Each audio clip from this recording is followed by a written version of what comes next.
आपको बेवकूफ बनाया।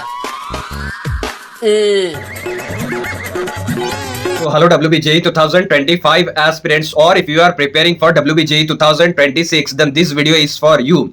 There are so many students now who feel regret after buying courses from such YouTube channels. তোমরা যারা যারা এরকম কোনো না কোনো চ্যানেল থেকে কোর্সেস কেনার পর তাদের ধরো কোনো ইউটিউব কমিউনিটি পোস্ট দেখলে বা কোনো ফেক কমেন্টস দেখলে তাদেরই টিম থেকে করানো, এবার সেখানে তুমি কোর্সটা কিনে নেবার পর তুমি দেখছো 1 বছর পর আমাকে তো বলা হয়েছে WBJE আমার ক্র্যাক হবে, তারপর তুমি দেখলে যে আমার ড্রপ ইয়ারটাও গেল, মানে 1 বছর আমি ড্রপও নিয়ে নিলাম আননেসেসারি, আমার লাইফের একটা বছর নষ্ট হলো।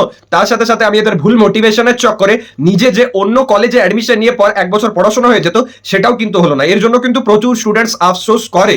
এবার আমি তাই স্টুডেন্টসদের একটাই কথা বলছি, আননেসেসারিলি কেউ ড্রপ কিন্তু দিও না। দেখো, ড্রপ দেওয়াটা সবার জন্য নয়। ড্রপ যদি দিচ্ছ তাহলে প্রপার কোনো ফুল লেন্থ ফুল টাইম যে কোর্সেস হয় সেটা যদি অফলাইন হয় ওয়েল এন্ড গুড, যদি অনলাইন হচ্ছে তাহলে এমন কোনো জায়গায় যাও যেটা রিলায়েবল, যারা লং টার্ম থেকে ফিল্ডে আছে এবং যারা প্রপার ওয়েতে 1 বছরের প্রিপারেশন 2 বছরের প্রিপারেশন করা। এরকম যেন না হয় শর্ট ট্রিকের চক্করে বা দাদা আমার আন্ডার 1000 র্যাঙ্ক চলে আসবে তো 2 মাস পড়লে 1 মাস পড়লে 6 মাস পড়লে এরকম কোনো জায়গায় কোর্স জয়েন করে নিচ্ছ, টাকাটাও নষ্ট করছো, সময়টাও নষ্ট করছো এবং তার সাথে সাথে নিজের মোটিভেশনের চক্করে বছরটাও নষ্ট করছো। তো এই ব্যাপারটা একটু সাবধান হও, নিজেও সাবধান হও, নিজেদের বন্ধুদেরও সাবধান করো। আচ্ছা, তোমাদের মধ্যেও কি এরকম কেউ আছো যে ব্রেন ওয়াশড হয়ে বা কনভিন্সড হয়ে পর এই বছর ড্রপ দিচ্ছ আননেসেসারিলি? তাহলে অবশ্যই কমেন্ট করে জানাবে। দেখা হচ্ছে নেক্সট ভিডিওতে। Thank you.